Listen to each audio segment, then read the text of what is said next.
بسم اللہ الرحمن الرحیم۔ منہج کارپوریشن جدہ برائے پروڈکشن و ڈسٹریبیوشن آپ حضرات کی خدمت میں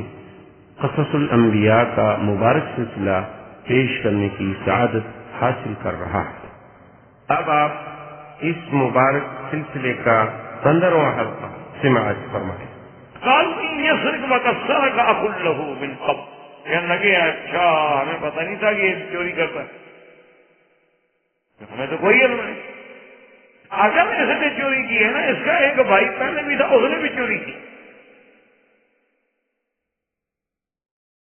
یوسف علیہ، یعنی اب اس پر بھی الزام لگا رہے ہیں۔ تو علماء نے لکھا ہے اس الزام کی اصل وجہ یہ تھی کہ حضرت یوسف علیہ السلام جو تھے اپنی خالہ کے پاس رہتے تھے، اور خالہ چاہتی تھی بالکل بھی عین ہی یہی واقعہ تھا کہ جیسے آج یوسف بنیامین کو رکھنا چاہتے ہیں، خالہ یوسف علیہ السلام کو رکھنا چاہتی۔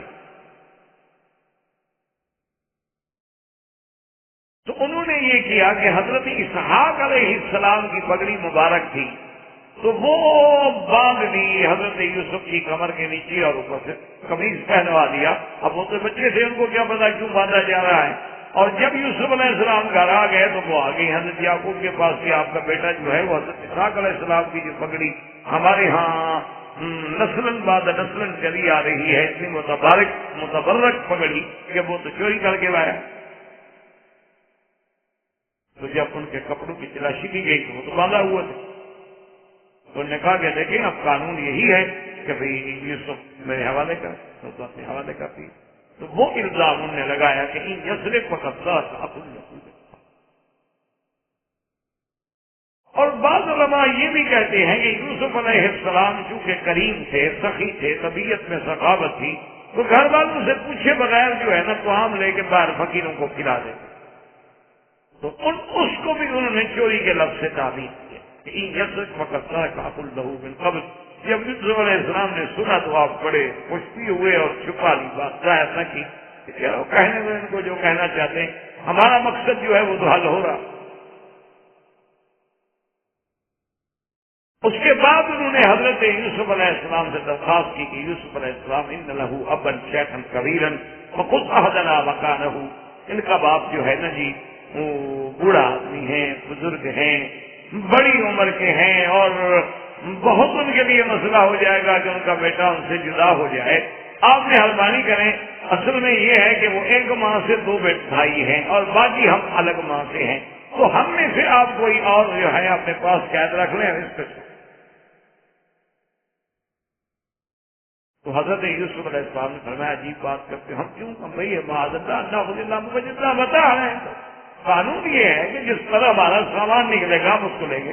اس کے علاوہ کسی کو کیوں لیں، ہم کیوں ظلم کریں۔ اور یوسف علیہ السلام تو روکنا بھی اپنے بھائی کو چاہتے تھے، ان کو کیوں روکیں۔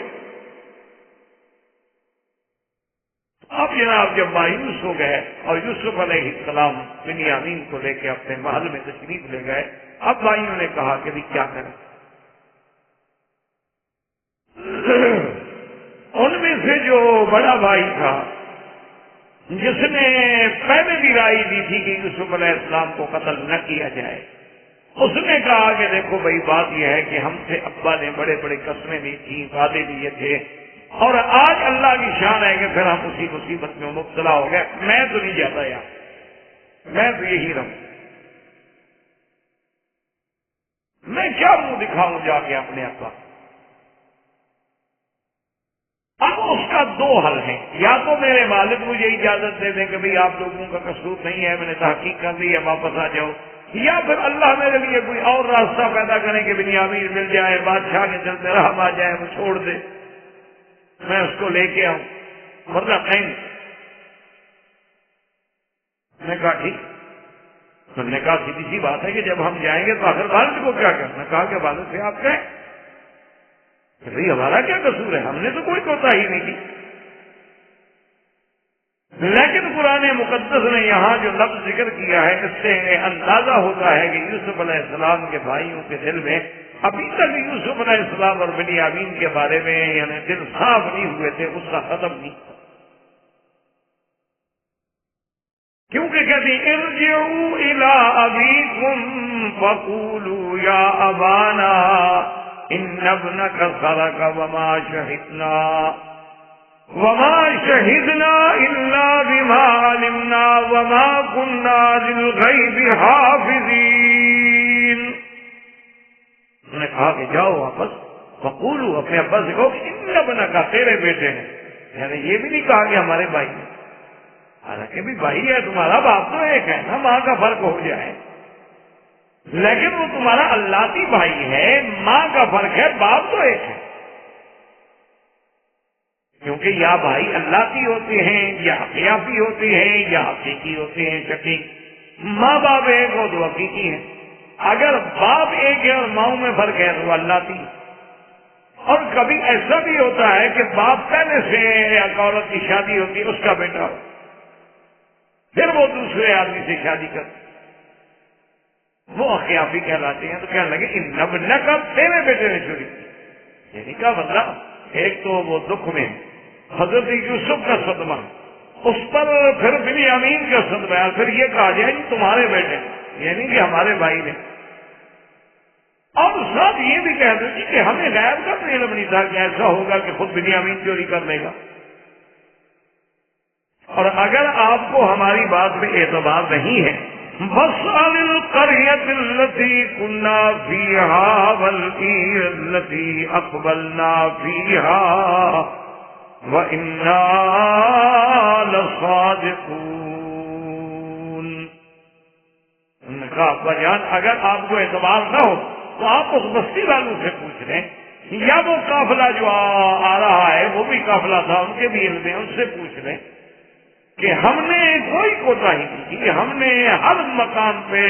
ہر بات پہ ہم سچے ہیں. اب اگر وہ خود چوری کرتے ہوئے پکڑا جائے تو ہم کیا کریں؟ تو بہرحال وہ واپس آئے. یعقوب علیہ السلام کو یہی کہا، لیکن اللہ کے پیغمبر نے بات فرمائی، قال بل سولت لكم انفسكم امرا فصبر جميل عسى الله ان يأتيني بهم جميعا انه هو العليم الحكيم. اب حضرت یعقوب علیہ السلام نے فرمایا کہ ٹھیک ہے، جو کچھ کہہ رہے ہو تمہارے اپنے نفسوں کی کھڑی ہوئی بات ہے، لیکن بہرحال میں صبر جمیل پہ عمل کروں گا. ہو سکتا ہے کہ اللہ تبارک و تعالی مزید جو آزمائش پہ آزمائش ڈال رہے ہیں، مزید جو مجھے مصیبت پہ مصیبت آ رہی ہے، مزید پریشانی پہ پریشانی آ رہی ہے، مجھے یقین ہے اللہ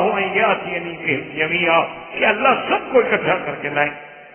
اب سب کا معنی یہ ہے کہ یوسف علیہ السلام، بنیامین اور جو بیٹا وہاں ٹھہر گیا کہ میں نہیں جاتا، اس لیے حضرت یعقوب علیہ السلام نے جمع کا صیغہ استعمال فرمایا. اور یہیں سے یعنی علماء نے سبق دیا کہ آدمی کے لیے سب سے بڑی بات جو ہے وہ یہ ہے کہ سبق. اور ہر پیغمبر نے یہی بات کا درس دیا ہے امتوں کو. موسیٰ علیہ السلام نے بھی اپنی قوم سے یہی کہا تھا کہ جب مصائب کی اور مصیبتوں کی بھرمار ہو گئی، وَاسْتَعِينُوا بِاللَّهِ وَاصْبِرُوا، اللہ سے مدد پکڑو اور صبر. میرے آقا سرکار دو عالم صلی اللہ علیہ وسلم آپ یہ ہدایت فرماتے ہیں جیسے قرآن میں ہے کہ بشر الصابرین الذین اذا اصابتهم مصیبۃ قالوا انا للہ وانا الیہ راجعون. اللہ نے فرمایا میرا مدنی آپ ان صبر کرنے والوں کو خوشخبری دیتے ہیں کہ جب ان کو مصیبت پہنچی ہے تو وہ فوراً صبر کرتے ہیں اور کہتے ہیں سب کچھ اللہ کے لیے ہے اور اسی کی طرف ہم نے لوٹ جانا ہے. جب ہر چیز اسی کی ہے، نفع نقصان اگر آ رہا یہ بھی صبر امتحان.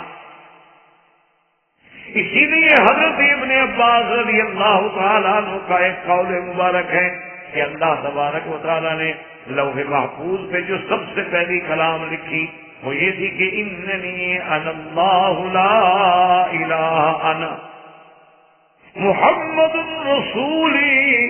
اللہ نے لکھا کہ میں ہی وحدہ لا شریک الہ ہوں، جس کے سوا کوئی معبود برحق نہیں، اور محمد مصطفیٰ جو ہیں میرے رسول ہیں. سب سے پہلے ہوئے محفوظ میں جو عبادت لکھی ہے. اور اس کے بعد آگے جا کے انتہا میں ہے کہ ملم یرضا برضائی ولم یقضا بقضائی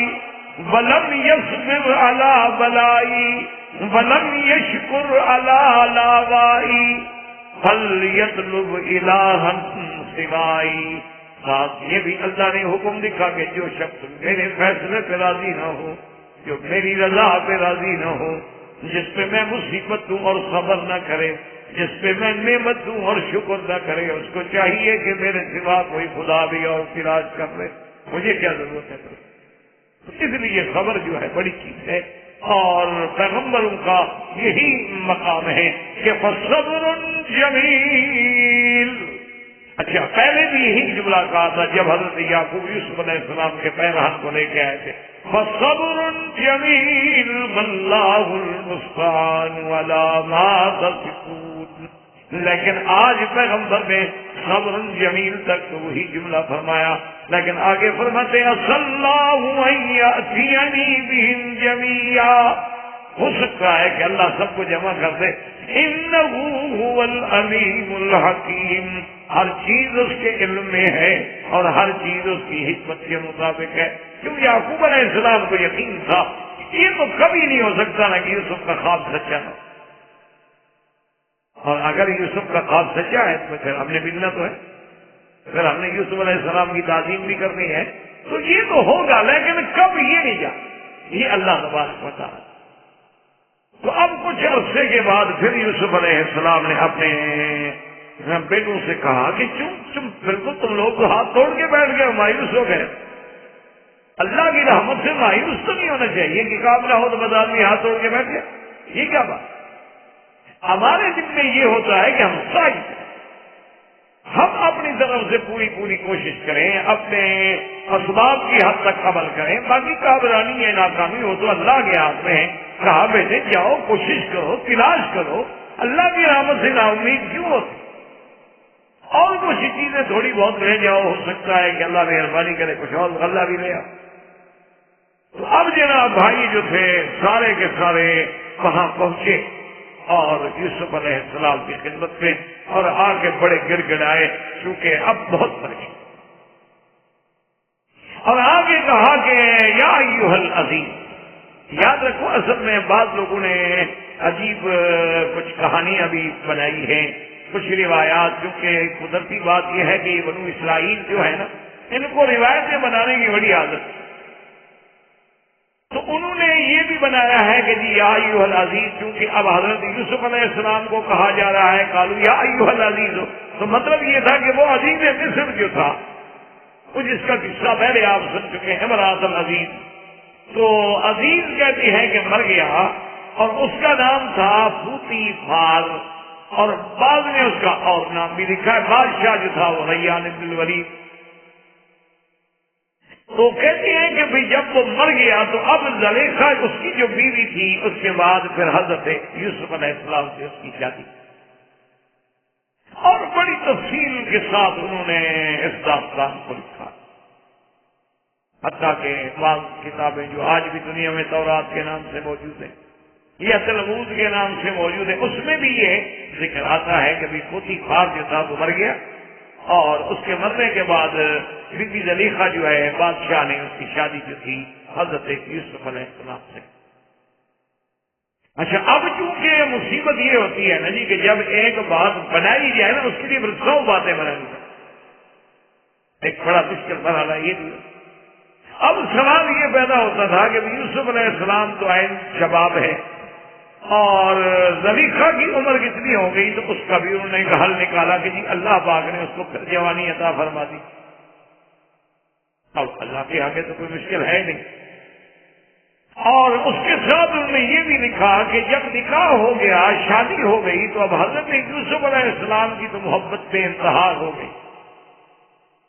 اور زلیخا جو تھی وہ یعنی امرأۃ العزیز جو تھی، اب اس کا چونکہ وہ اسلام لے آئی، یوسف علیہ السلام کا دین قبول کیا، اور اللہ کی عبادت میں اتنی مشغول ہو گئی کہ اب حضرت یوسف انتظار فرماتے رہتی اور وہ عبادت میں مشغول ہے. تو ایک دن حضرت یوسف علیہ السلام نے اس سے کہا کہ زلیخا عجیب بات ہے، تمہیں وہ وقت بھول گیا ہے کہ تم میرے پیچھے بھاگتی تھی اور دروازے بند کرتی تھی مجھے پکڑنے کے لیے، اور آج میری بیوی ہو کے میں تمہاری انتظار کرتا رہتا ہوں۔ تو زلیخا نے کہا کہ اصل میں اس وقت مجھے تیری تلاش تھی، اب مجھے تیرا رب مل گیا ہے تو اب مجھے تیری تلاش تھی نہیں۔ اور اسی لیے پھر انہوں نے اس کو یہ بھی لکھا کہ آدمی جب آدمی کو تلاش کرتا ہے تو ناکامیوں کا سامنا ہوتا ہے، اور آدمی جب اللہ کے ساتھ لو لگا لیتا ہے تو پھر وہ سب چیزیں جو ہے اس کو مل جاتی ہیں۔ لیکن اس واقعے کا قرآن نے کوئی ذکر نہیں کیا اور نہ احادیث رسول نے ذکر کیا۔ لیکن یہ عجیب بات ہوتی ہے، اتفاق ہے کہ جھوٹ جتنا ہونا مزیدار بڑا، یہ اتفاق۔ اور پھر لوگوں کو نعوذ باللہ ایسی باتیں، اچھا بہت سارے اچھے لوگوں نے بھی قصے بنائے۔ جب ان سے یہ کہا گیا کہ بھی حضور پاک صلی اللہ علیہ وسلم کی حدیث مبارک ہے کہ من کذب علی متعمدا فلیتبوأ مقعدہ من النار، او کما قال النبی صلی اللہ علیہ وسلم، کہ جو مجھ میں جھوٹی بات بنائے وہ جہنم میں اپنے ہاتھ سے ٹھکانہ بنائے۔ انہوں نے کہا جناب، حضور نے فرمایا من کذب علی، جو مجھ پہ جھوٹ بولے، ہم تو حضور پہ تو جھوٹ نہیں بول رہے، ہم تو حضور کے لیے جھوٹ بول رہے ہیں۔ ایک ہے اللہ کے نبی پہ جھوٹ بولنا، ایک یہ ہے کہ ہم تو ایسی باتیں جھوٹی حدیثیں بنا رہے ہیں کہ لوگ دین میں آئے، حضور کی محبت بڑھے، حضور کا عشق بڑھے، یہ تو ہم حضور کے لیے بنا رہے ہیں نا، حضور پر تو جھوٹ نہیں بول رہے۔ حالانکہ بات تو ایک ہی ہے کہ جو بات حضور نے نہیں فرمائی اس کی نسبت حضور کی طرف کرنا جھوٹ ہے، اور اسی نسبت کے لیے جہنم کی سزا ہے کہ بھی جو بات حضور نے فرمائی نہیں وہ کیسے حدیث ہو سکتی ہے۔ اللہ تبارک و تعالی ہمارے حال پہ رحم فرمائے۔ بہرحال تو ایسی باتیں جو ہیں بڑی تاریخ میں عجیب عجیب قصے لوگوں نے بنائے ہیں، اس لیے یوسف و زلیخا پہ کتابیں لکھی گئیں اور اس میں عجیب عجیب قصص آئے، لیکن بات وہی حق ہے جو صحیح روایات کے ساتھ ثابت ہو۔ یہ ہمیں نہیں ملتا کہ واقعی امرأۃ العزیز سے شادی ہوئی ہو۔ اصل میں بعض علماء نے یہ بھی لکھا ہے کہ ایک آدمی تھا، اس کا نام تھا پھوتی کر، اس کی لڑکی سے شادی ہوئی تھی حضرت یوسف کی، تو لوگوں نے پھوتی کر کا پھوتی پھار بنا دیا۔ تو معمولی سی بات ہے، نام بگڑنے میں تو دیر نہیں لگتی، تھوڑا سا زبر زیر کا فرق آتا ہے۔ تو ہم جیسے مسجد بلال، حضرت بلال کی مسجد، حضور نماز پڑھتے تھے کعبہ شریف میں اور بلال پڑھتے تھے پہاڑ پر، کوئی عقل کی بات ہے، لیکن لوگوں نے بنا دی، مشہور ہوگی مسجد بلال۔ اصل میں کیا تھا؟ مسجد ہلال، کہ عرب والے جو تھے وہ پہاڑ پہ کھڑے ہو کے چاند دیکھا کرتے تھے، وہاں سے کھڑے ہو کے چاند صاف نظر آتا تھا۔ تو اب معمولی سی بات ہے کہ ہلال کی ہا کا جو نیچے تھا اس کو نقطہ بنا دیا تو بلال بن گئی، فرق کیا پڑتا ہے، بات بدلنے میں کوئی دیر تو لگتی ہے۔ تو بہرحال اصل قصہ یہ ہے کہ وہ نکاح ہونے کا کوئی ثبوت نہیں، نہ ہمارے پاس قرآن پاک نے ذکر کیا ہے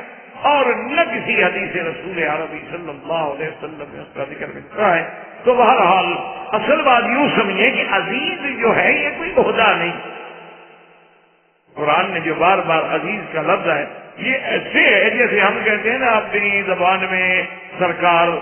سرکار جس کوئی بھی بڑا حاکم اس کو کہتے ہیں جی سرکار کا فرمان ہے، میں سرکار کا حکم ہے جی، اور جی جو سرکار فیصلہ یعنی ایک اعزاز کرا، جیسے کسی کو آنریبل کہتے ہیں آپ، تو یہ اعزاز ہے، یہ عہدہ نہیں۔ ایک ہوتا ہے کہ عہدہ، ایک ہے کہ اعزاز ہے، یہ اعزاز تھا، عہدہ کوئی نہیں تھا۔ اب تو یوسف علیہ السلام ماشاءاللہ پوری امور سلطنت میں گویا کہ ان کا مکمل خرچ۔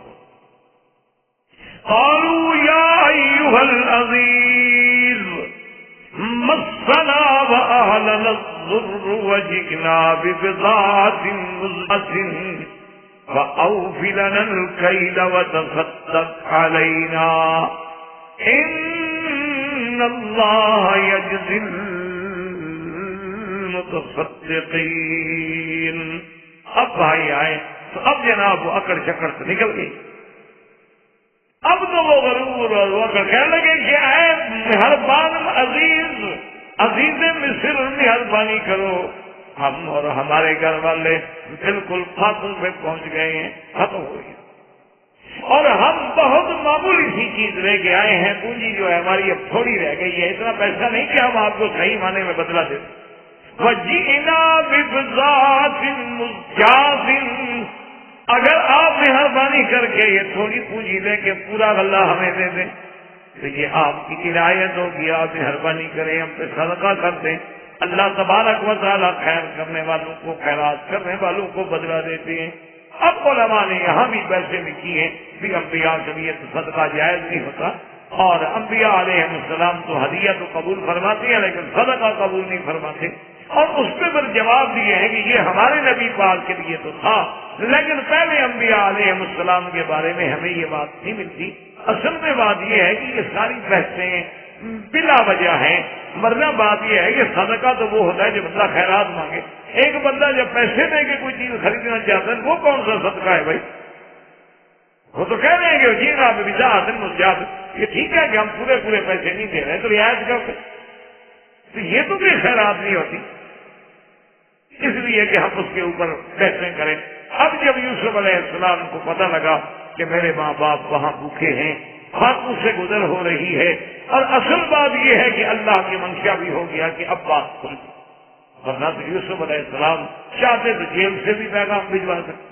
چاہتے تو جب مصر میں غلام بنے تھے اس وقت بھی پیغام بھجوا سکتے، اور چاہتے تو جب عزیز مصر کی بیوی ان کے لیے اپنی سب کچھ جانے قربان کرنے کے لیے تیار کھڑی تھی تو ان کو کہتے تھے کہ میرے والدین کو پیغام تو بھجوا دو کہ میں خیریت سے ہوں، تو کون سا مشکل مسئلہ تھا؟ لیکن اللہ کا منشا نہیں تھا تو کیسے خبر دی؟ اللہ تبارک و تعالیٰ کا ارادہ نہ ہو، سارے وسائل بھی ہوں تو کام نہیں آتے، اور جب اللہ تبارک و تعالیٰ چاہتے ہیں اسباب بھی نہ ہوں تو کام خود بخود بن جاتے ہیں، امیدیں ختم ہو جاتی ہیں لیکن کام ہو جاتا۔ اس لیے اب حضرت یوسف علیہ السلام قال هل علمتم ما فعلتم بيوسف واخيه اذ انتم جاهلون۔ حضرت یوسف علیہ السلام نے فرمایا اچھا تمہیں پتا ہے کہ تم نے یوسف اور اس کے بھائی کے ساتھ کیا کی؟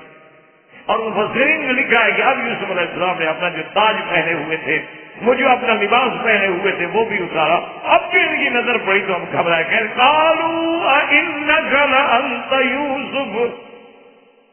اچھا تم یوسف ہو؟ بعض علماء کہتے ہیں کہ ان کے سر پہ ایک نشان بھی تھا، اسی لیے حضرت یوسف علیہ السلام نے اپنا تاج اتارا کہ اس نشان کو دیکھ کے یہ یقین کرنے کہ ہاں میں یوسف۔ قال انا یوسف وهذا اخی قد من اللہ علینا انہ من یتق ویصبر فان اللہ لا یضیع اجر المحسنین۔ آپ نے فرمایا کہ بھائی واقعی میں یوسف ہوں، یہ میرا بھائی بنیامین ہے، میں یوسف ہوں، اور سن لو اللہ نے ہم دونوں پہ احسان کیا،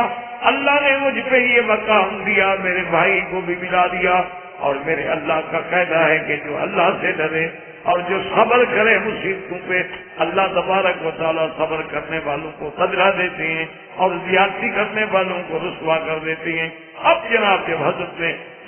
بات کھول دی تو اب رو پڑے کہنے لگے کہ مہربانی کرو ہمیں معاف، باقی ہم نے گناہ، باقی ہم نے زیادتی کی تمہارے ساتھ بھی اور بنیامین سے۔ اب حضرت یوسف علیہ السلام کی شان کہنے قال لا تثریب علیکم اليوم یغفر اللہ لکم وہو ارحم الراحمین۔ آپ نے فرمایا بھائیو آج کے بعد تم پہ کوئی الزام بھی نہیں، کوئی گلہ بھی نہیں، کوئی چوٹ نہیں، اللہ تمہاری بخشش کرے، وہی مہربان ہے، وہی رحم فرمانے والے۔ فوراً دعا بھی کرتی کہ یغفر اللہ لکم وہو ارحم الراحمین، اور میری طرف سے تم پہ کوئی تانا نہیں ہوگا۔ یہ ایسا قصہ ہے مبارک ہے جو عین مشابہ ہے اس قصے کو کہ جب سرکار دو عالم صلی اللہ علیہ وسلم کو اللہ نے مکہ فتح کرا دیا، آپ غالب ہو کر فاتح ہو کر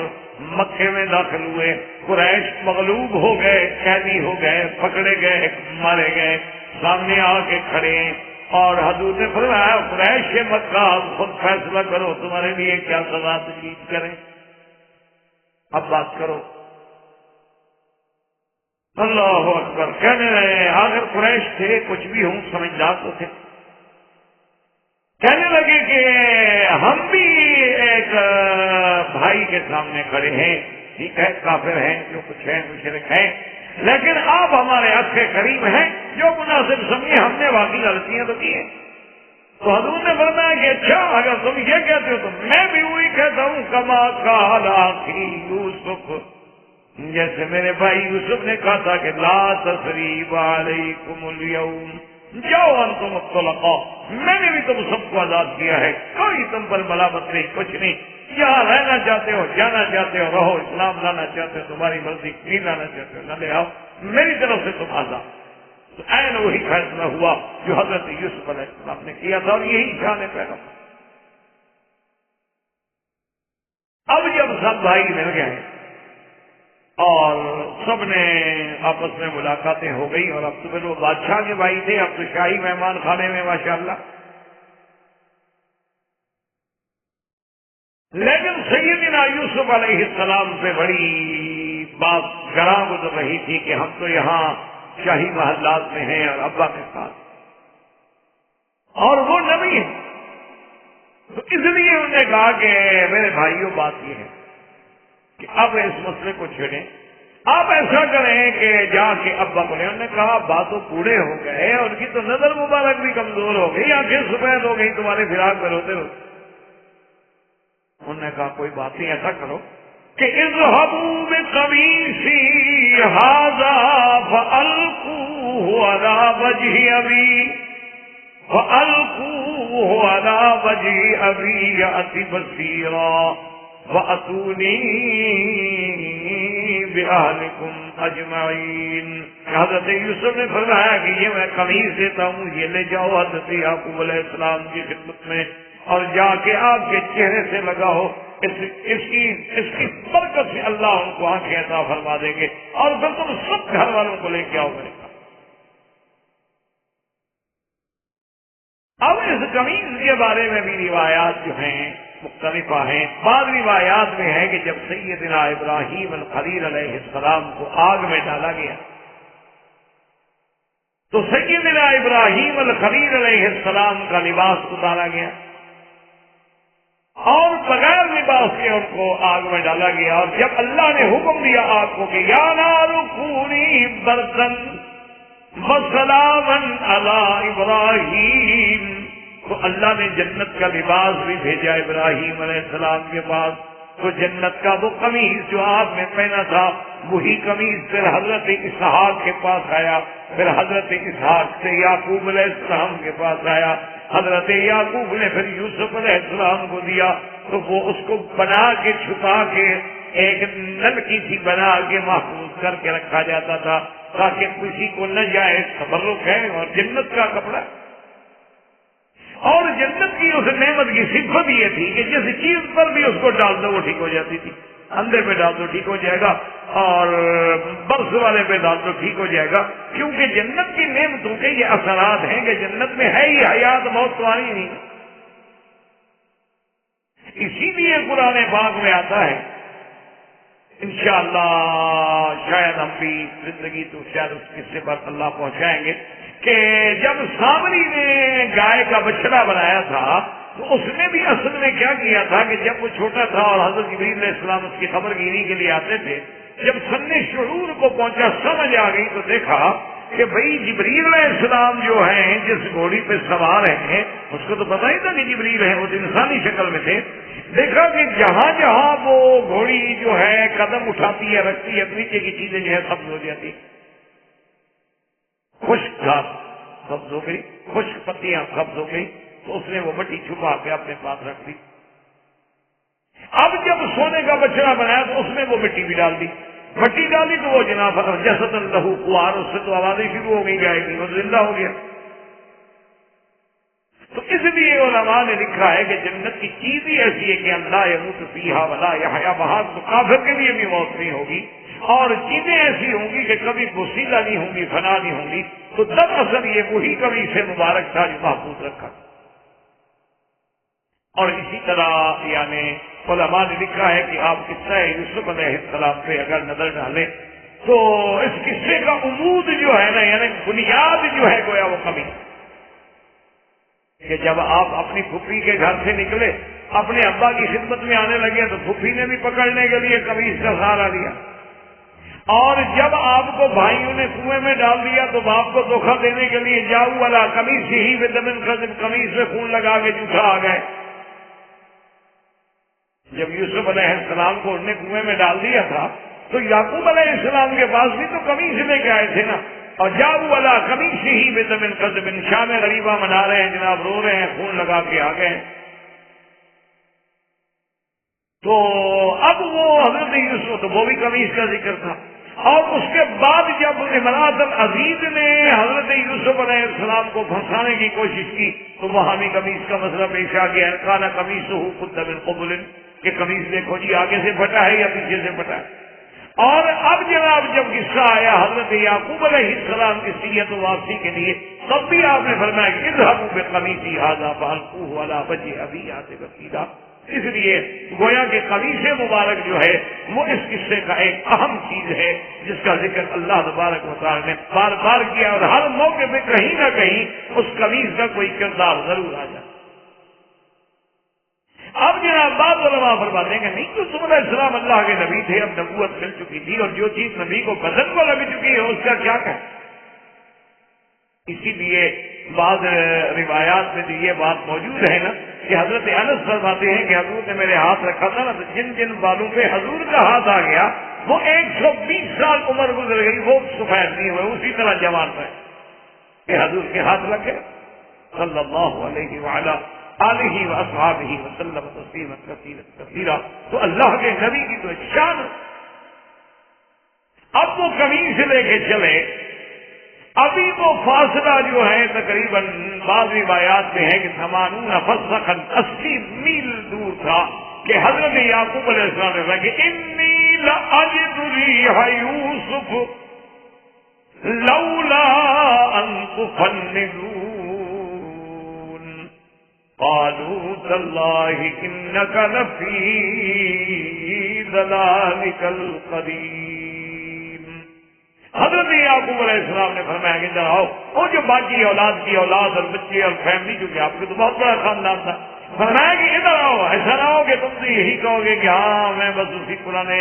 مسئلے میں اپنے خیالات میں ڈوبا ہوں، لیکن آج مجھے یوسف کے پیراہن کی خوشبوئیں آ رہی۔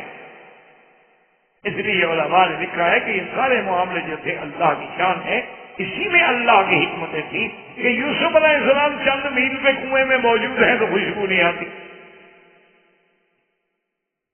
یوسف علیہ السلام مصر کے بازار میں کھڑے ہیں تو خوشبو نہیں آتی، تخت پہ بیٹھ گئے تو خوشبو نہیں آتی، اب 80 میل دور ہیں تو خوشبوئیں آ رہی ہیں۔ تو یہ سب اللہ کی حکمتیں ہیں، جب اللہ چاہتے ہیں تو خبر فرما دیتے ہیں، اور جب اللہ نہیں چاہتے ہیں تو چیز سامنے موجود بھی ہو تو خبر نہیں ہو۔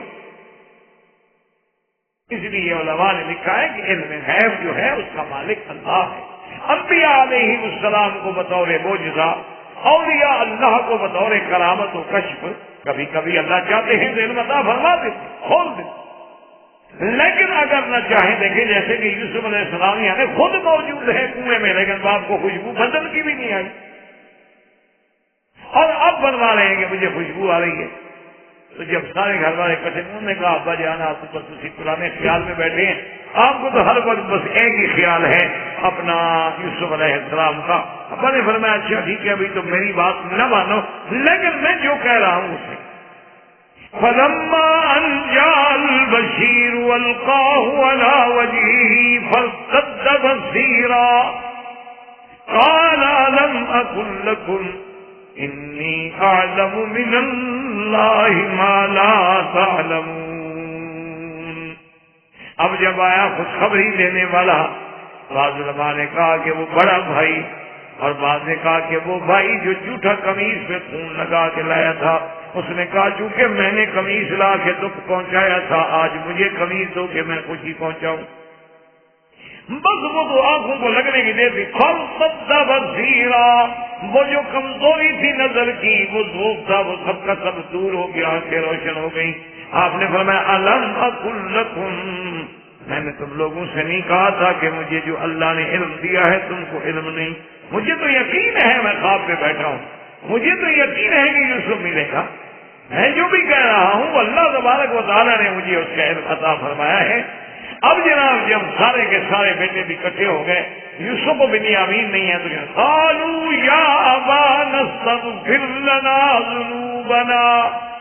انا كنا خاطئین قال سوف استغفر لكم ربی انه هو الغفور الرحیم. سب کہنے لگے کہ ابا جان مہربانی کریں, ابا جان اب ہمارے لیے آپ بھی معاف کریں اور اللہ سے بھی ہمارے گناہوں کی معافی مانگیں. ہم اپنے گناہوں کا اقرار کرتے ہیں, ہم نے باقی زیادتی کی, یوسف علیہ السلام کے ساتھ بھی, آپ کے ساتھ بھی, بنیامین کے ساتھ بھی. اب مہربانی کریں, آپ خطا کا اقرار کرتے ہیں. حضرت یعقوب علیہ السلام نے فرمایا سوف استغفر لکم ربی انہ هو الغفور الرحیم. آپ نے فرمایا صبر کرو, بہت جلدی وقت آ رہا ہے, میں تمہارے لیے اللہ سے معافی مانگوں گا اور میرا اللہ بخشنے والے ہیں اور مہربان ہے. اب علماء فرماتے ہیں کہ یہ بہرحال قرآن میں قصہ یوسف میں ایک سمجھنے والی بات ہے کہ جب یوسف علیہ السلام کو انہوں نے کہا کہ ہمارے لیے معافی مانگو تو فوراً کہہ دیا یغفر اللہ لکم, اللہ تمہیں معاف کرے. لیکن جب ابا سے کہا کہ مہربانی کر کے ہمارے لیے معافی مانگے, ہم خطاؤں کا اقرار کرتے ہیں, انہوں نے فوراً نہیں مانگی, انہوں نے کہا اب مانگوں گا لیکن صبر. تو نے کہا کہ تھی کیا وجہ تھی کہ بھئی حالانکہ شفقت تو اور برداشت اور شفقت اور رحمت اور رافت جو ہے وہ تو سب سے زیادہ یعقوب علیہ السلام میں تھی, لیکن یوسف علیہ السلام نے تو فوراً دعا کر دی.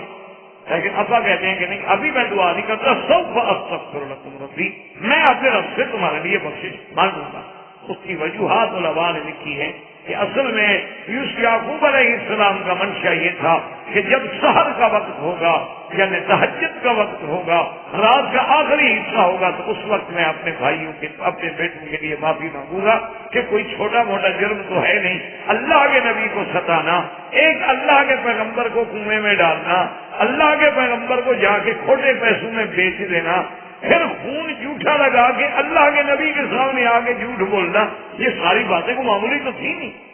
اس لیے انہوں نے کہا کہ میں تمہارے لیے اپنے اللہ سے بخشش مانگوں گا. تو مفسرین کرام فرماتے ہیں کہ آپ کا منشا مبارک یہ تھا کہ میں وقت سحر مانگوں گا, کیونکہ وقت سحر ایسا ہوتا ہے کہ ینزل ربنا تبارک و تعالی, اللہ عرش معلیٰ سے آسمان دنیا پہ تشریف لاتے ہیں اور اجزا فرماتی ہیں کہ حل من سائل, ہے کوئی مانگنے والا مجھ سے مانگے.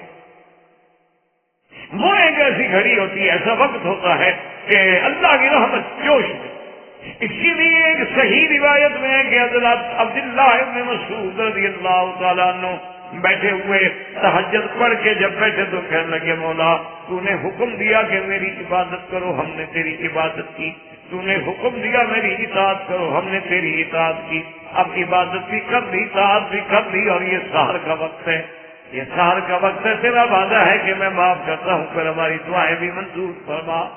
اسی لیے قرآن کہتا ہے کہ مومنون کی صفت کیا ہے کہ والمستغفرین بالاسحار, کہ جو سحر کے وقت میں اپنے اللہ سے معافی مانگے, سحر کے وقت میں, تہجد کے وقت میں, یعنی سدس الاخیر میں, یعنی اگر رات جو ہے نا جی 12 گھنٹے کی ہے, 10 گھنٹے کی, 8 گھنٹے کی, اس کو 6 حصے میں تقسیم کرتے, جو آخری حصہ ہے وہی آپ سب سے زیادہ اللہ کی رحمت کا اور استجابت کا اور مستجاب ہونے کا سب سے بڑا وقت ہے. اس لیے علماء کہتے ہیں کہ حضرت یعقوب علیہ السلام نے فرمایا کہ سوف استغفر لکم ربی, میں تمہارے لیے مانگوں گا لیکن صبر. اور بعض علماء نے اس کا ایک اور وجہ لکھی, انہوں نے کہا بات یہ ہے کہ جب یوسف علیہ السلام سے انہوں نے کہا کہ بھئی ہمارے گناہ معاف کر دو, تو یوسف نے معاف کر دی, ان کا تو ذاتی مسئلہ تھا, معاف کر سکتے, ان کو ستایا گیا تھا, تو جس کو تکلیف پہنچائی جائے اس کو تو معاف کرنے کا اختیار. لیکن جب انہوں نے یعقوب علیہ السلام سے کہا تو یعقوب علیہ السلام کو تو ابھی پتا نہیں ہے کہ یوسف نے معاف بھی کیا ہے کہ نہیں کیا, بنیامین نے بھی ان کو معاف کیا ہے کہ نہیں کیا. اسی انہوں نے کہا کہ بخشش مانگوں گا, پہلے میں تسلی تو کر لوں کہ جن کے تم مجرم ہو انہوں نے معاف کیا ہے کہ نہیں کیا. اس لیے حضرت یعقوب علیہ السلام نے فرمایا کہ سوف استغفر لکم ربی، صبر کرو انشاءاللہ آنے والے وقت میں میں تمہارے لیے بخشش مانگوں گا اور میرا مولا جو ہے بڑے مہربان۔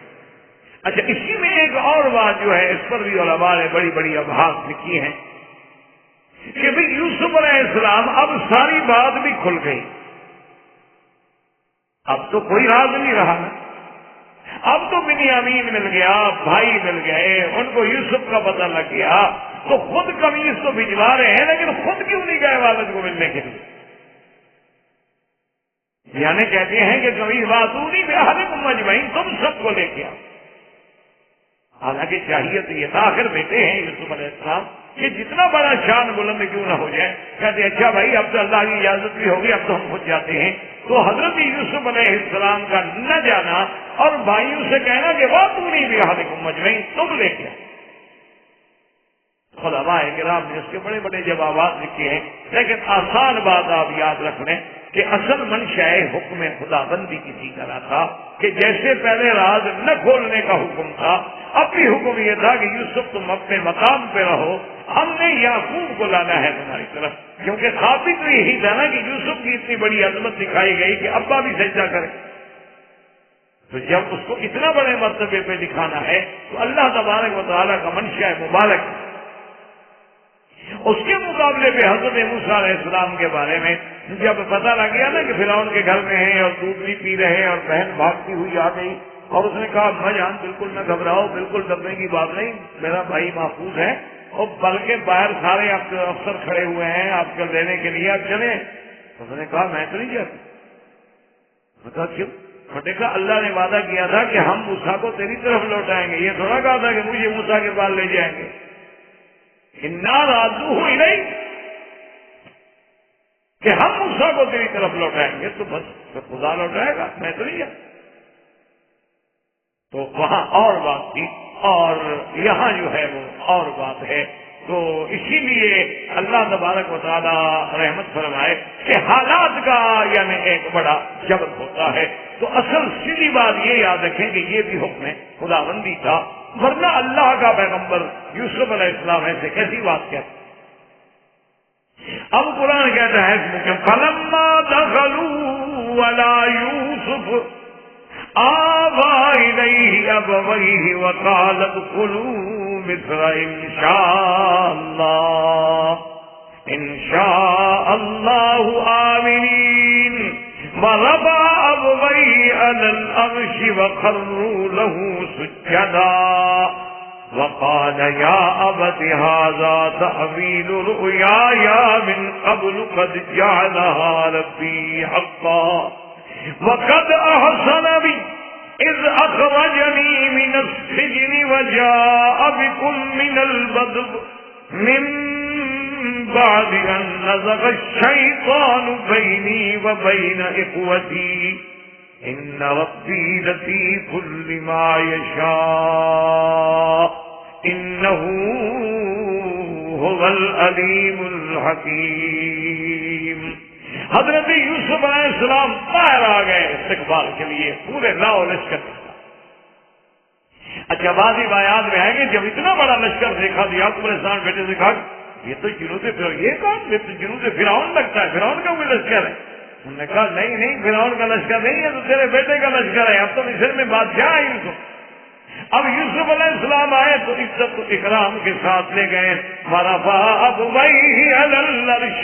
ان کو بٹھایا اور جناب وخروا لہ سجدا،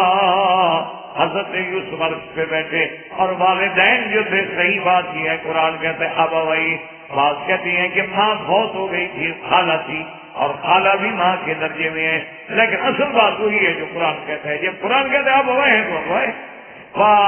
اس کے بعد جناب وہ سجدے میں آئے، وخروا لہ سجدا۔ اچھا بعض علماء کہتے ہیں کہ نہیں، وخروا لہ اللہ کے آگے جھک گئے، یعنی کہ یعقوب نے یوسف کو سجدہ کیا۔ بعض علماء نے فرمایا کہ اتنی بحث کی ضرورت نہیں ہے، اس شریعت میں یہ ساری چیزیں جائز تھیں، اللہ کے حکم کے ساتھ تھا، اللہ ہی نے تو خواب دکھلایا تھا، اور نبی کا خواب جو ہے وہ وحی ہوتا ہے، یہ تو شریعت اسلام نے سیدنا محمد رسول اللہ کی شریعت میں اللہ نے منع کر دیا کہ لا تسجدوا للشمس ولا للقمر واسجدوا للہ الذی خلقہن ان کنتم ایاہ تعبدون. اور جب کسی صحابی نے بھی اجازت مانگی سجدے کرنے کی تو حضور نے اجازت نہیں دی، لیکن یوسف کی شریعت میں جائز تھا. اس زمانے میں دو بہنیں ایک نکاح میں رکھنی بھی جائز تھی. تو یہ ساری چیزیں جو ہیں اس وقت کی گئی. اب جب یہ سارا واقعہ پیش آیا تو یوسف علیہ السلام نے عرض کیا کہ یا ابت ھذا تاویل رؤیائے، آج اللہ نے میرے خواب کی تعبیر جو ہے وہ سچ کر دکھائی ہے. یہ وہ خواب ہے جو میں نے دیکھا. اور اس کے بعد کہتی ہیں کہ وقت احسن بی، اور اللہ نے میرے ساتھ کتنا احسان فرمایا، اذ اخرجنی من السجن، کہ اللہ پاک نے مجھے قید خانے سے نکالا تو تخت پہ بٹھا دیا. علماء نے لکھا ہے کہ یہاں سے حضرت یوسف علیہ السلام نے قصہ شروع کیا. یہ قصہ ابتدا سے کیا بجان میں آپ سے جدا ہوا، مجھے بھائی دے گئے، مجھے کنویں میں ڈال دیا، وہاں سے قصہ شروع نہیں کیا، بلکہ آپ نے تو اچھا پھر یہاں سے بھی نہیں کیا کہ امراۃ العزیز نے ایسا کیا، میں مصر میں آیا، میں غلام بنا، میں بکا، مجھ پہ یہ الزام لگائے گئے، مجھے جیل کیوں بھیجا گیا؟ کہا نہیں اللہ کا کرم ہے اس نے مجھے جیل سے نکالا.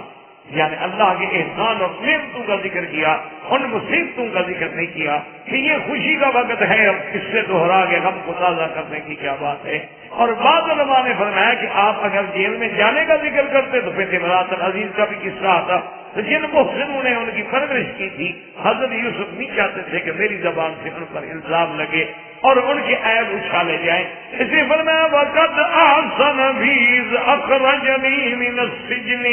وجاء بکم من البدو، اور آپ کو بھی اس لحاظ سے لے آئے من بعد ان نزغ الشیطان بینی و بین اخوتی.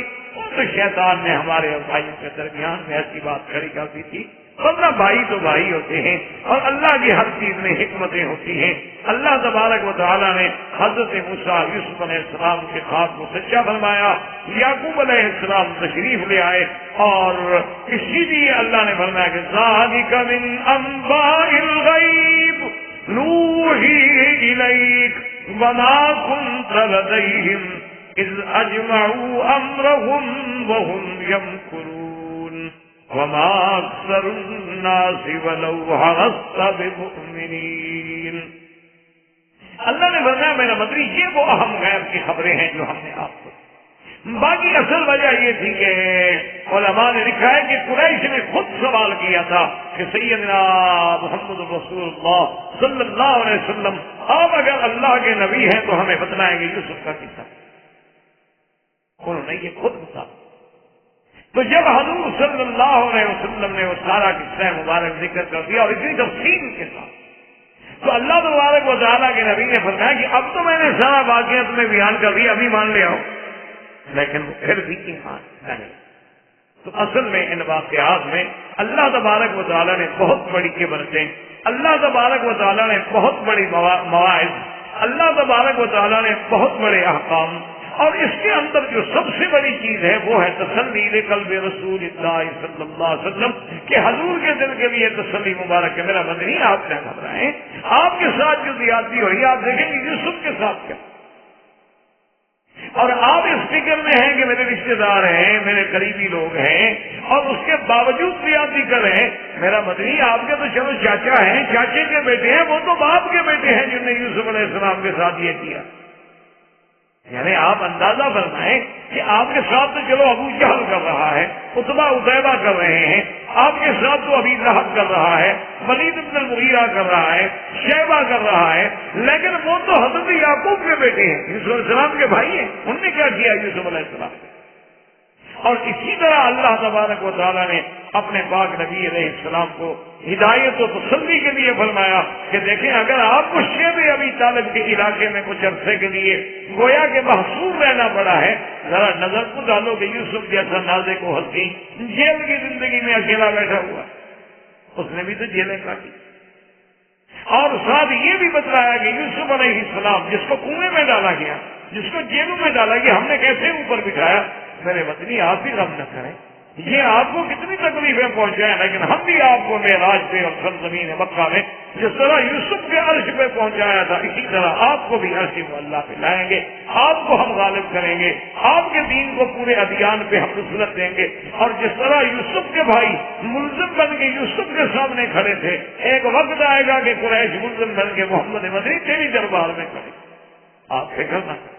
اس لیے اللہ تبارک و تعالیٰ نے قرآن مقدس کے واقعات مبارکہ میں انبیاء علیہ السلام کی قصص مبارکہ میں مواعظ ہوتے ہیں، عبر ہوتے ہیں، حکمتیں ہوتی ہیں اور تسلی ہوتی ہے اللہ کے نبی کے لیے،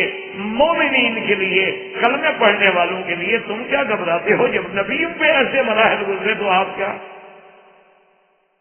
آپ یا ہماری پھر حیثیت کیا؟ اگر انبیاء علیہ السلام پہ یہ تکلیفیں آئیں،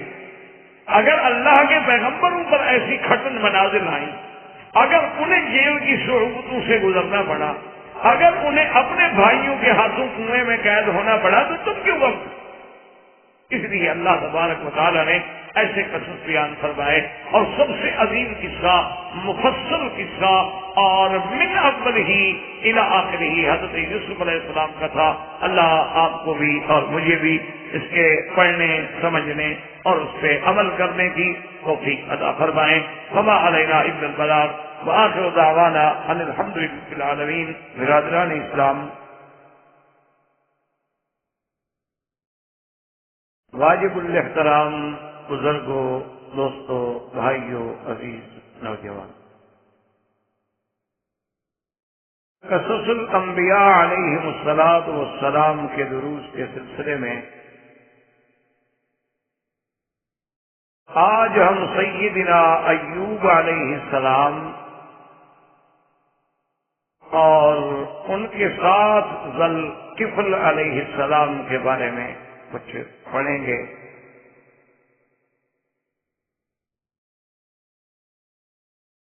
سیدنا ایوب علیہ السلام جو ہیں، یہ بھی اللہ کے نبی ہیں، اور اپنے دور میں اللہ نے ان کو بڑی عظمتوں سے نوازا، اور سیدنا ایوب علیہ السلام جو ہیں وہ اپنے صبر میں، شکر میں، یعنی ایک ضرب المثل ہے دنیا میں، جیسے حسن یوسف علیہ السلام ایک ضرب المثل بات تھی کہ آج بھی دنیا کہتی ہے بھئی یہ تو کوئی یوسف ثانی ہے، یار اسے تو جمال یوسف ملا ہے۔ اسی طرح صبر ایوب جو ہے وہ بھی پوری کائنات میں اس دور سے لے کر آج تک ضرب المثل۔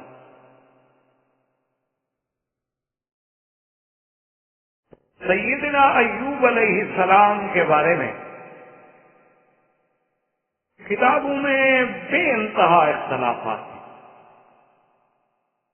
بعض انہیں رومی مانتے ہیں،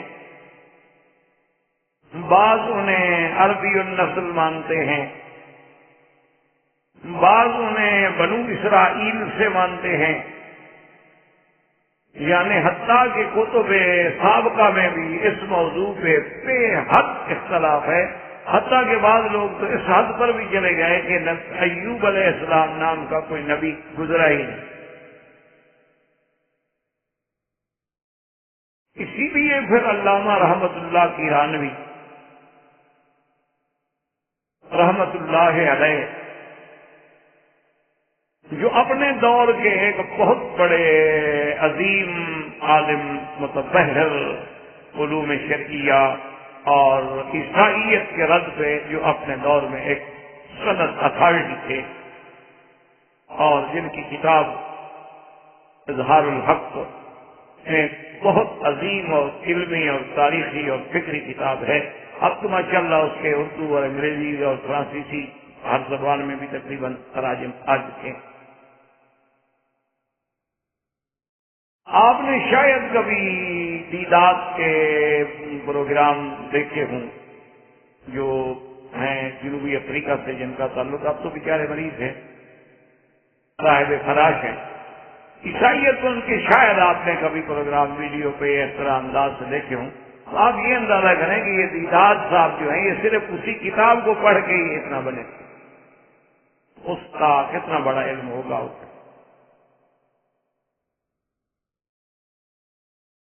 تو انہوں نے بھی تحقیق کی ہے اور دہلی میں جو اعتراضات کیے ہیں سیدنا ایوب علیہ السلام پر، اس کا انہوں نے باقاعدہ جواب دیا ہے۔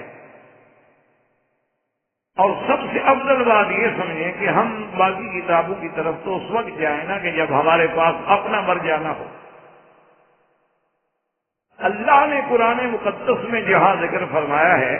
تو اس آیات مبارک کے ضمن سے یہ بات ہمیں صاف معلوم ہوتی ہے کہ حضرت ایوب علیہ السلام کا تعلق جو ہے وہ سیدنا ابراہیم الخلیل علیہ السلام کی اولاد سے ہے اور آپ حضرت اسحاق کی اولاد۔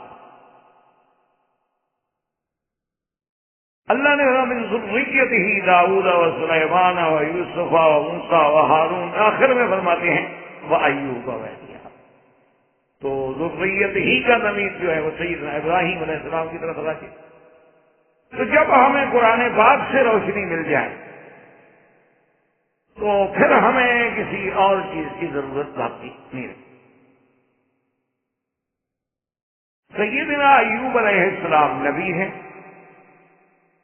اور اللہ نے ان کو صبر اور شکر کا اور سخاوت کا اور مظلوموں اور غریبوں سے مواسات و ہمدردی کا اتنا بڑا جذبہ دیا تھا کہ اگر آپ کو پتہ لگ جاتا کہ محلے میں کوئی بھوکا ہے، جب تک اسے کھانا نہ کھلاتے آپ نہیں کھاتے۔ اگر انہیں پتہ لگ جاتا کہ ہمارے اس شہر میں کوئی ایک ایسا آدمی ہے، گھرانہ ایسا ہے جن کے پاس کپڑا نہیں ہے، تو آپ اسی وقت بے چین ہو جاتے جب تک کہ انہیں کپڑے نہ پہنچائے۔ اور اللہ نے حضرت ایوب علیہ السلام اپنے وقت کے صدیق بھی کہلاتے، ہر بات میں سچے۔ اور سیدنا ایوب علیہ السلام کو اللہ نے بے انتہا نوازا تھا، یعنی عزت سے، اقتدار سے، مال سے، اہل سے، اولاد سے، یعنی کوئی ایسی نعمت نہیں تھی اس دور میں جو اللہ نے آپ کو عطا فرمائی۔ آل ہے، اولاد ہے، بیٹے ہیں، بیٹے ہیں، بیٹیاں ہیں، اور پھر جناب باغات ہیں، فصل، ہر نعمت جو تھی، مال مویشی، ہر کوئی کمی۔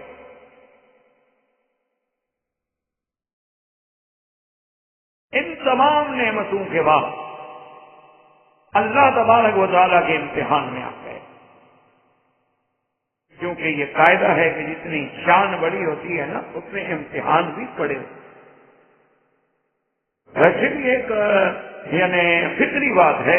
کہ آپ اگر کسی پرائمری کے طالب علم سے سوال پوچھیں گے تو اس کی حیثیت سے ہی پوچھیں گے نا، لیکن جب آپ کسی پی ایچ ڈی کسی اسکالر کے سامنے بات رکھیں گے تو اس کے پیمانے کی بات رکھیں۔ تو اللہ کا بھی یہ نظام ہے کہ جب وہ کسی کو، حتیٰ کے بعد روایات میں یہ بھی آتا ہے کہ جو بندہ دین میں جتنا مضبوط ہوتا ہے اتنا اس پہ زیادہ مصیبتیں آ جاتی، اسی پر پریشانی آ جاتی۔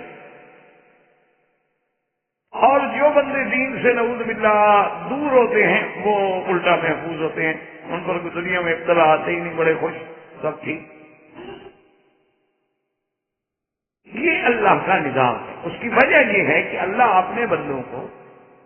اس حال میں موت دینا چاہتے ہیں کہ اس پر کوئی گناہ ہے، کوئی خطا ہے تو یہی کفارہ ہو جائے، تکلیف دے دیں، بیماری دے دیں، پریشانی دے دیں، تاکہ جب میری دربار میں آئے تو نقی اور صاف ہو گیا۔ اور جو بندے اللہ سے دور ہیں ان کی اللہ کو کوئی ضرورت نہیں، پاک کرنے کی کیا ضرورت ہے؟ آپ اپنے گھر میں دیکھ لیں، اگر ایک ایسا کپڑا ہو جس کی قیمت نہ ہو اور میلا ہو چکا ہو تو آپ اگر گھر والوں سے کہیں تو لوگ کہیں چھوڑے جی اب اس کو کیا دھونا ہے، بس اس میں کیا باقی رہ گیا کہ اس کو دھوئیں، پھینک دیتے ہیں، ختم۔ لیکن اگر آپ کے کسی قیمتی کپڑے پہ داغ لگ جائے تو آپ کہتے ہیں ٹھہرے اس کو تو میں ڈرائی کلین کے لے جاؤں گا، ایسا نہ ہو کہ آپ کے دھلنے سے اور خراب ہو جائے کپڑا۔ اس کو تو ہم پیٹرول سے دلوائیں گے، اس کو تو ہم جناب گیس سے دلوائیں گے، اس کو تو ہم یہ کریں گے، اتنا قیمتی کپڑا ہے ضائع نہ ہو جائے تو آپ اس کو نہیں دھونا۔ تو اللہ کے ہاں بھی جو قیمتی لوگ ہوتے ہیں ان کو رگڑا لگتا ہے، اللہ کے ہاں بھی جو لوگ اس کے محبوب ہوتے ہیں، پیارے ہوتے ہیں، اسی کو آزماتے ہیں۔ غیر متعلق آدمی کو کون آزماتا؟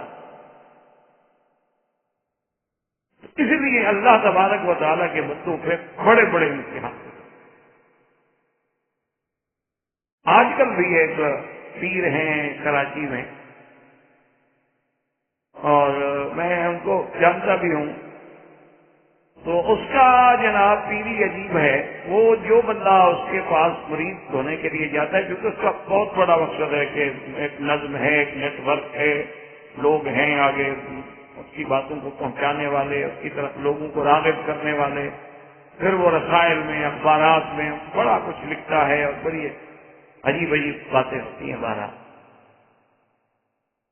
تو وہاں باقاعدہ ہال ہیں، وہاں اندھیرا کر کے پھر عجیب عجیب عبادات مختلف طریقوں سے کرائی جاتی ہیں، بڑا یعنی اس نے ایک سلسلہ اپنا بنایا ہوا ہے۔ تو اس کے پاس جب لوگ جاتے ہیں، اس کے پاس متاثر ہوتے ہیں، اور وہ علم نجوم کا بادشاہ ہے، اس لیے عام آدمی تو اس کی ایک مجلسی برداشت نہیں کر سکتا، وہ سمجھتا ہے کہ صاحب تو بہت پہنچے ہوئے، اس کو تو بس آپ نام بتا دیں، ایک سیکنڈ میں آپ کی ہسٹری نکال کے رکھ دیں۔ تو اس کے پاس جو لوگ بیعت ہونے کے لیے جاتے ہیں، پہلی بات یہی کرتے ہیں، دیکھو بات سنو، کوئی نماز آئندہ پڑھنے کی ضرورت نہیں، بس کبھی جبھی موقع مل جائے تو پڑھ لیا کرو، کوئی ایسی پابندی شبندی کی ضرورت نہیں ہے۔ اور یہ کیا تم نے یار سلوار قمیض سب یہ چادر لنگی پرانے کپڑے سٹ پہنو ٹھیک ٹھاک، داڑھی ہو تو یار کیا تم نے کیا، شیو کراؤ، میرا مرید بننا ہے تو میری بات پہ چلنا ہے۔ اچھا، اور لوگ جو ہیں جناب وہ کہتے ہیں ہم بڑی پریشانی میں جاتے ہیں، اس کے کہنے پہ چلتے ہیں، 8-10 دن سے ہماری پریشانیاں ختم ہو جاتی، کیونکہ جب ایمان ہی نہ رہا تو پریشانیاں تو خود ختم ہو جانی ہیں۔ جب وہ اسلام سے دور کر دیتا ہے امتحان ختم ہو جاتا ہے۔ امتحان تو ہو اس وقت تک رہا تھا جب ہم اللہ کے بننا چاہ رہے ہیں، جب ہم نے اللہ سے اپنا ناطہ ہی توڑ لیا تو چاہے جہنم میں کہیں دفعہ ہونے کیا ضرورت ہے اس کو پاک صاف کرنے کی۔ لوگ سمجھتے ہیں ہمارا کام ہو گیا، مرشد نے ہمارا مسئلہ حل کر دیا۔ تو اس لیے ہمیشہ یاد رکھیں کہ جتنا ذات اور شان بڑی ہوتی ہے، امتحان بڑے ہوتے ہیں۔ اب اس میں مختلف روایات، ایک روایت تو یہ نقل کی گئی ہے کتب متقدمہ سے کہ ابلیس لعین نے اللہ تبارک و تعالیٰ سے درخواست کی کہ مولا، یہ آپ کا بندہ ہے ایوب علیہ السلام، بڑا شکر گزار، بڑا عابد، بڑا زاہد، یہ آپ کا شکر کیوں نہ کرے؟ آپ نے اس کو عزت دی، اقتدار دیا، دولت دی، بچے دیے، بیٹے بیٹیاں دی، مال دیا ہے، کون سی نعمت ہے جس کے پاس نہیں ہے؟ اس کے بعد اگر یہ آپ کا شکر کر رہا ہے تو کوئی کمال ہے؟ شکر تو تب ہو اس سے سب کو چھین لو، میں دیکھوں پھر آپ کو یاد نہیں کرتا ہے۔ اللہ نے حکم دیا کہ ٹھیک ہے، ہم اپنے بندے کو آزماتے ہیں، تمہیں ہم تصرف دیتے ہیں کہ جاؤ کرو۔ تو اس نے جناب سب سے پہلے تو یہ کیا کہ حضرت کا جو مال تھا ندی اس کو آگے تباہ کر دیا، اور ایک انسانی شکل میں، ایک عام بندے کی شکل میں اطلاع بھی دے دی کہ حضرت آپ کا جتنے مال، مویشی، گھوڑے، بکرے، خیل، بغال سب کے سب جل گئے۔ تو حضرت ایوب علیہ السلام نے فوراً کہا کہ الحمدللہ، اللہ تیرا شکر ہے، تو نے یہ نعمتیں مجھے دی تھی، اور اگر تو نے مجھ سے چھین لی ہیں تو تیری اسی میں حکمت ہے کہ جتنا ٹائم میں ان جانوروں کا مال کی خبر گیری میں لگاتا تھا اتنا اور تیری یاد کروں گا۔ چلو الحمدللہ، ایک کام سے تو فارغ ہو گیا۔ اب اس نے جناب دوبارہ یہ حملہ کیا کہ آپ کا پورا اہل و عیال جو تھا وہ ایک مکان میں بیٹھے تھے، اور ایک پارٹی تھی، دعوت تھی، کھانے پہ سب کٹھے تھے، اس نے اوپر سے چھت گرائی، سارے کے سارے بیوی بچے عیال یکدم ایک منٹ میں اور یہ کوئی معمولی حادثہ تو نہیں ہوتا کہ ایک انسان کے گھر کے تمام افراد جو ہیں وہ ایک ہی حادثے میں ایک ہی وقت میں اور ایک ہی منٹ میں سب کے سب ختم ہو جائیں کہ ہنستے ہوئے آپ دیکھ رہے ہیں لاشیں اٹھا کے آ رہے ہیں۔ حضرت ایوب علیہ السلام کو جب اسلامی دی تو آپ نے کہا انا للہ و انا الیہ راجعون، الحمدللہ اللہ اس میں بھی تیری حکمتیں ہیں، شاید میرا وقت جو گھر کی یاد میں اور بچوں کی یاد میں گزرتا تھا وہ اب تیری یاد میں گزرے گا، الحمدللہ ہم اور تیرا ذکر بڑھا دیں گے۔ ابلیس لعین اب تو بڑا پریشان ہو، اس نے کہا یہ بندہ اللہ کا تو کسی طرح بھی قابو نہیں آ رہا، اس کو اللہ نے اتنی نعمتیں دی تو اندیشہ تھا کہ اس آرام میں دولت میں اقتدار میں آ کے خدا کو بھول جائے گا، وہاں بھی نہیں بھولا۔ پھر ہم نے آزمائش کے لیے اولاد ختم، مال ختم، بیٹے بیٹیاں ختم، لیکن پھر بھی وہ کہتے ہیں الحمدللہ اس نے تو مجھے برباد کر دیا، یہ تو میرے قابو میں نہیں آ رہا۔ تو اس نے درخواست کی کہ اللہ تبارک و تعالیٰ مجھے حضرت ایوب علیہ السلام کے بدن پر بھی تسلط دے کہ اب اس کے مال پہ تو آزمائش آ چکی ہے، ابا کی تو آپ کی جان مبارک ہے۔ تو اللہ تبارک و تعالیٰ کی اجازت سے ان کو یہ اجازت بھی دی اور شیطان نے آ کے ایسا تصرف کیا کہ آپ کے بدن پہ ایسی کوئی پھونک ماری کہ پورے بدن جو تھا وہ پھوڑوں سے اور زخموں سے اور بھر خارج ہو گئی۔ اس کے بعد حتیٰ کے بعد کتب سابقہ میں یہ بھی ملتا ہے کہ الجدری جسے آپ چیچک کہتے ہیں کہ سب سے پہلے حضرت ایوب علیہ السلام کو یہ بیماری لاحق، یہ بھی کتابوں میں تھا۔ اب کیونکہ سارے بدن پر وہ بیماری کے اثرات آ گئے تو اب محلے کے اور لوگوں کے دلوں میں جا کے شیطان نے وساوس ڈالے۔ اس نے کہا ایوب ایسی بیماری میں مبتلا ہے کہ وہ تو چھوت چھات والی بیماری ہے، دوسروں کو لگنے والی بیماری ہے، وہ تو جو ہوا چلے گی اور جہاں جہاں پہنچے گی تمہارے سب بیماروں سے چل جائیں گے، نکال دیں ایوب علیہ السلام کو اپنے خیال سے۔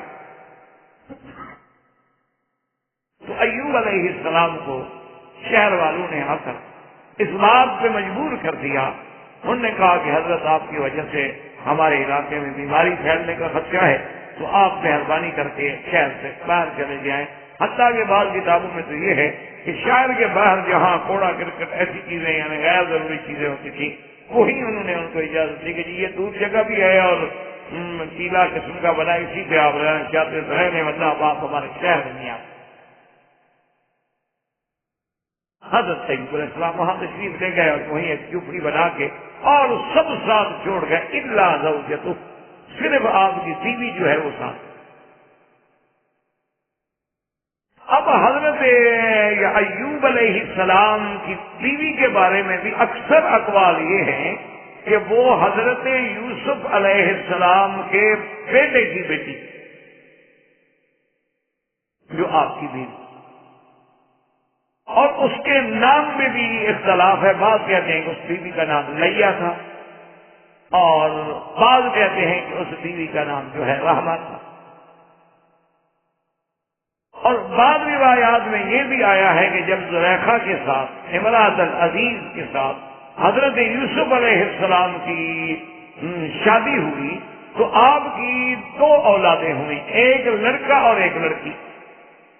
لڑکے جو تھے بشر، ان کا بیٹا جو تھا وہ تو ایوب نبی بنے، اور آپ کی بیٹی سے جو بیٹی ہوئی تو وہ حضرت ایوب کی آ کے بیوی بنی۔ تو بعض کتب سابقہ میں یہ باتیں بھی ہمیں حضرت ایوب علیہ السلام نے، کیونکہ سفر ایوب یا صحیفہ ایوب کے نام سے بہت بڑی کتابیں سابقہ کتب میں ملتی۔ اب اس بیماری کے اثرات کی وجہ سے سب نے ساتھ چھوڑ دیا، ماں سوائے زوجہ کے، اور آپ کے دو بھائی تھے، بعض علماء نے لکھا ہے کہ دوست تھے اور بعض نے کہا کہ بھائی تھے، وہ کبھی کبھی آتے تھے وہیں آ کے حضرت ایوب علیہ السلام کی خیریت دور کھڑے ہو کے پوچھ لیتے تھے، ماذا بکا، کیا حال ہے؟ کہتے ہیں الحمدللہ، جو اللہ نے لکھا اسی میں شکر۔ تو ایک دن وہ دونوں بھائی جو تھے کھڑے آپس میں باتیں کر رہے تھے، کہنے لگے یار معلوم یہ ہوتا ہے کہ انا ایوب اذنب ذنبا لم یذنب احد قبلہ، معلوم یہ ہوتا ہے کہ حضرت ایوب نے کوئی ایسا گناہ کیا ہے کہ جو آج تک کسی نے نہیں کیا۔ تو دوسرے نے پوچھا بھی وہ کیسے؟ انہوں نے کہا دیکھو اتنی مدت ہو گئی ایسی بیماری میں مبتلا ہے، اللہ ان کی فریاد ہی نہیں سن رہے، تو صاف بات ہے کوئی ایسی غلطی تو ہو گئی ہے کہ اللہ ناراض ہے۔ اب بعض علماء نے یہ بھی لکھا ہے کہ یہ بیماری جو تھی، کسی نے کہا 3 سال، کسی نے کہا 12 سال، اور بعض ہمیں احادیث مبارک کی روشنی میں یہ بھی ملتا ہے کہ تقریباً 18 سال تک آپ اسی بیماری میں مبتلا۔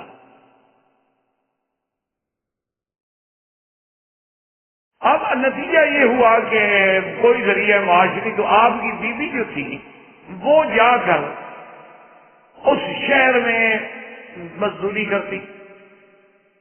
اور جو کچھ کھانے کے لیے مل جاتا وہ بیچاری کھانا اٹھا کے لے آتی، اس کو حضرت ایوب علیہ السلام کو بھی پیش کرتی اور آپ بھی کھاتی، اور اسی جھوپڑی میں اللہ تبارک و تعالیٰ کا شکر کر کے سو جاتی۔ تو اب سنا کہ شیطان نے پھر لوگوں کے دلوں میں وسوسہ ڈالا، انہوں نے کہا یہ تو تم نے اچھا کیا کہ آپ کو حضرت ایوب علیہ السلام کو شہر سے دور کر دیا، لیکن ایوب علیہ السلام کی بیوی جو ان کے ساتھ رہتی ہے، رات کو وہیں رہتی ہے، 24 گھنٹے ہوئی رہتی ہے، وہ تو آتی ہے آپ لوگوں کے شہر میں آ کے کام کرتی ہے، اسی سے بھی بیماری پھیل سکتی، تو ان کی بیوی کو بھی روک دو کہ وہ نہ۔ تو اب مختلف گھر والوں نے حضرت ایوب علیہ السلام کی بیوی کو بھی منع کر دیا، جی آپ ہمارے گھر میں آئے، ہمیں اندیشہ ہے بیماری پھیلنے کا۔ اس نے منع کیا، پھر اس نے منع کیا، پھر اس نے منع کیا، پھر اکثر نے منع کرنا شروع کر دیا، جو بات چل نکلے تو پھر چل نکلتی ہے۔ حتیٰ کہ یہ بھی کتب سابقہ میں موجود ہے کہ ایک دن جب بیوی نے دیکھا کہ اب تو کوئی ذریعہ نہیں ہے کھانے کا، تو انہوں نے ایک لڑکی سے بات کی، نے کہا بی بی تمہارے بال بہت چھوٹے ہیں، تو کہا بیماری کی وجہ سے میرے بال چھوٹے ہیں، کہا کہ اگر تمہیں بال لمبے لا کے دے دوں، ان کو اپنے بالوں کے ساتھ جوڑ دو تو تم مجھے اس کا کچھ معاوضہ دو گی؟ تو نے کہا ہاں بال تو تمہارے بہت بڑے ہیں، اگر تم اپنے دے دو تو پھر میں معاوضہ دے دوں گی۔ تو بی بی صاحبہ نے اپنے آدھے بال کاٹ دیے، اور وہاں سے جو کچھ ملا پھر حضرت ایوب علیہ السلام کی خدمت میں تھی۔ اب 2 روایات ہیں، ایک روایت تو یہ ہے کہ آپ کے بدن مبارک میں وہ جو آہستہ آہستہ خارج پڑی یا جدری یا چیچک پڑی، تو اس میں بعض کیڑے بھی پیدا ہوئے۔ اب ان میں سے ایک آپ کی زبان کی طرف جب آیا تو حضرت ایوب رو پڑے، انہوں نے کہا کہ یا اللہ، میں جس تکلیف میں بھی تھا کم از کم میری زبان اور دل اور آنکھیں اور دماغ تو کام کر رہا تھا، آپ کا نام تو لے رہا،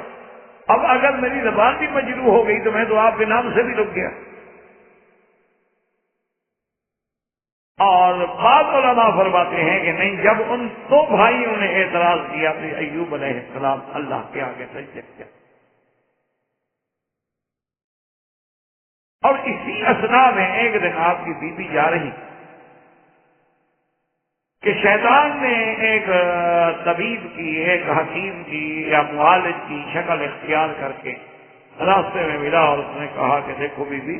تمہارے خاوند کو جو تکلیف ہے نا، میرے پاس دوائیں ہیں، میں دے سکتا ہوں اور بالکل ٹھیک ہو جائیں گے، اور چند دنوں میں ٹھیک ہو۔ آپ ان بستی والوں سے جا کے پوچھ لیں میری طبابت کے بارے میں کہ میں نے جس کو جس بیماری کے لیے بھی دوا دی ہے وہ ٹھیک ہو جاتا ہے۔ انہوں نے کہا طبیب صاحب بات تو ٹھیک ہے، بات یہ ہے کہ میرے پاس کون سے پیسے ہیں کہ میں پیسے دوں آپ کو اور دوائی لے جاؤں،